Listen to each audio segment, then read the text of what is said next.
My story about mask making starts way before COVID hit. I could go back to my childhood with my mother teaching me how to run a sewing machine in the first grade, but that may be too long ago. So let's only go back to October of 2019.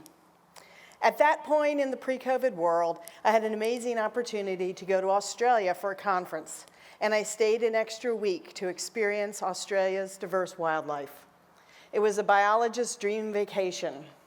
I had the honor to watch a platypus swim and eat, see herds of kangaroos bound across the landscape, hug a koala, and watch migrating humpback whales breach. Fast forward just 2 months, and the same area I so happily explored was ablaze with hundreds of brush fires. Over 30 people died, and an estimated 3 billion vertebrates were affected, with some species driven to the edge of extinction. The humans were evacuated, but most of the animals were left to try to outrun the fire or burn. My heart broke. I saw that Australian wildlife organizations were looking for crafters to crochet nests or sew replacement pouches for joeys that were rescued from their dead mother's pouches. I thought I could make a few, but we needed more. Most of my close friends can't sew, but I was sure somewhere in the community someone could help. This thought inspired me to organize a local one-day event on Facebook in early January. 30 people showed up and made over 150 animal pouches that I then mailed to Australia. I asked for help, and the community answered. At this event, COVID was barely in the US news, and its full implications were not apparent to most of us. Fast forward another 2 months. The realities of COVID had infiltrated the US, and as many of us that could were going into lockdown. March 19th, 2020 was a pivotal day for me. I remember it was a Thursday. I thought about how many of the over 6,000 students I taught human anatomy to at Marshall University were now healthcare workers. I thought about how many of them did not have the most basic protective gear to make them safe at work. I recalled names, faces, and things we shared and cried. I woke up the next day and said to myself, there must be something I can do. I'm a scientist. I can research. I'm a crafter. I can make just about anything with random supplies. I knew I could not make all the PPE that was necessary. That would take an army of crafters to do that. I remember how engaged the local craft community was with the Australian animal rescue work. Then I thought even more people would get behind local healthcare workers. That morning, I got out of bed and went straight to my computer and created a Facebook group, which I then named the West Virginia Mask Army. I did not know what we were going to do, but I knew it would take many. And as you can see from the number of likes and comments, I started small. The first question I asked on Facebook was, what exactly do healthcare workers need? I was not and had never been a healthcare worker. I really didn't know anything about personal protective gear at all. Then people started responding to my online questions, including a few former students, Patricia and Rose. They asked to help, and I said, yes, great. We exchanged numbers and started texting nonstop for the next 12 hours. Rose Ayob is now a West Virginia doctor, and Patricia Rogers was also a healthcare professional. My design-thinking daughter and I went off to office supply, craft, and hardware stores looking for supplies to give us ideas. We knew to do this quickly, we needed to get our supplies locally. Rose and Patricia did the same in Charleston. We bought plastic divider sleeves, furnace filters, elastic, foam, pool noodles, anything that looked like it had the potential for something, and then spent the rest of the day making things that looked like images of PPE we saw on the internet.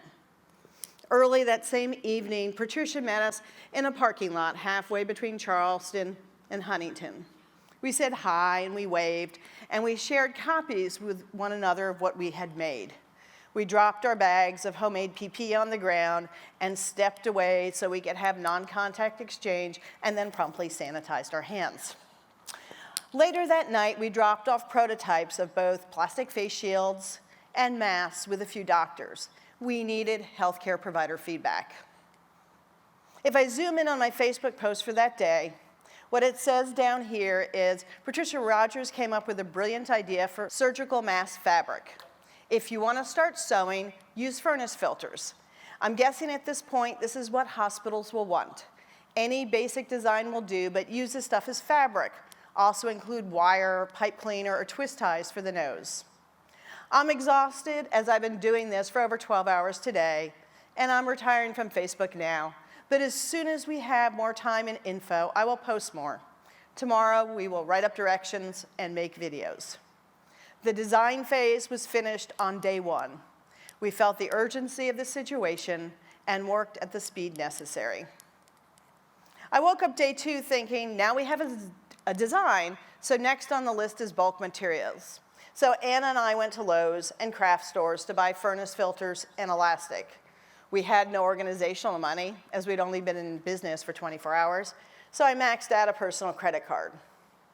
This is the first load of furnace filters, and here's Anna demonstrating what a filter looks like when you take it apart, remove the wire framework. Great, non-woven, potentially virus-catching fabric.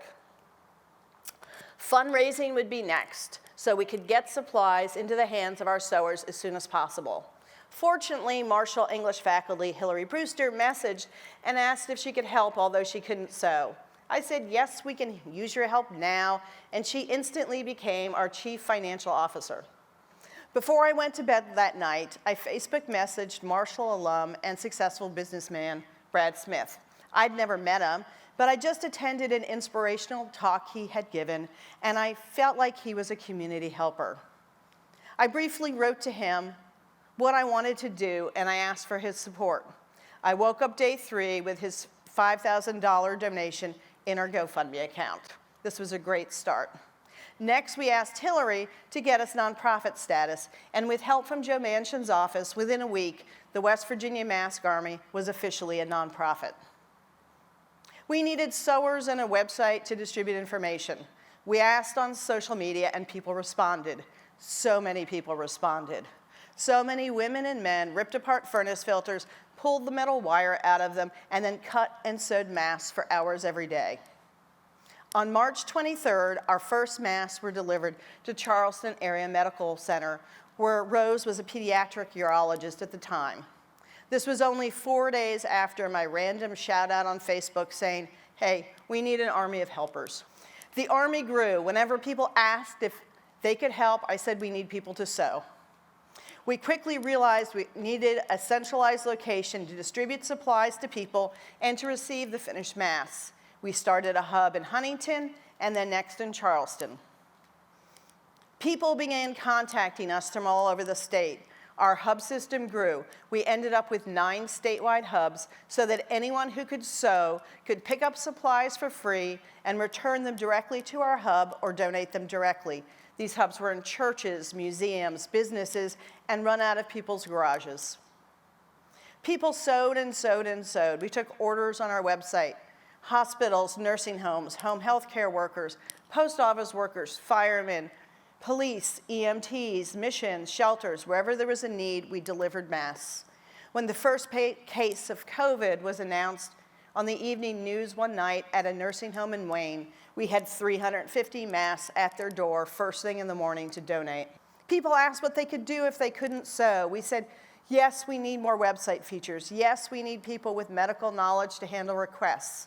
Yes, we need people to untangle book elastic. Yes, we need help keeping up on social media.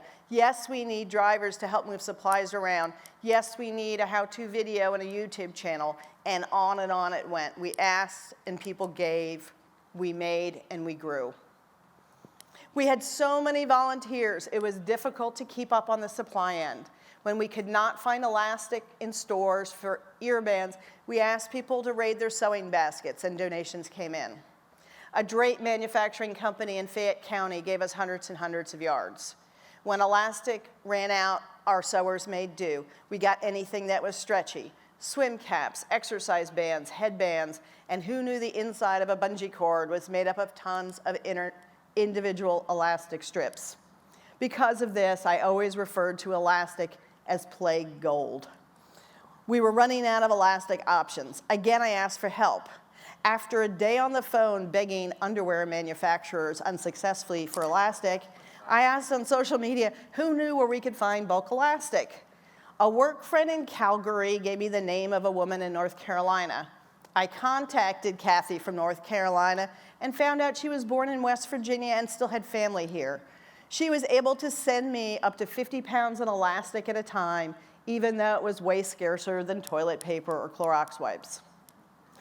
We now had a consistent relationship with Lowe's throughout the state for furnace filters at cost or donated, and now unlimited elastic thanks to my elastic fairy. The next piece of the puzzle was nose pieces. We've been using pipe cleaners and bread twist ties, but a good nose piece makes a mask. A retired doctor from my local bike group, Ernie Tonsky, started hand-cutting aluminum pieces in his shop. It was slow going, and we couldn't have anyone help him and maintain social distance. So again, I asked on social media, does anyone know a faster way to make nose pieces? My old Frisbee friend Andrew from North Carolina, who I'd not spoken to in decades, had apparently become a metal sculptor. He worked at a manufacturing company that might be able to help us out. Timmons Fabrication ended up making us custom nose pieces and FedEx them in boxes of 10,000 at a time for only the cost of shipping. People were amazing. Thanks to the hard work of over 400 volunteers, we were able to send out over 45,000 masks across the state in West Virginia. We got them out quickly when they were needed most. Individuals acting alone cannot always be impactful. A single person cannot do everything. You rise up by asking for and accepting help. You rise up by putting faith in your community. There are times that we all need to ask for help, and accepting help makes you, your life, and your mission stronger. I hope this shows that communities can rise up and come together for common good, even at a time of deep political and social divides in our country. If you want to rise up now, please keep wearing your masks and go get vaccinated. Thank you.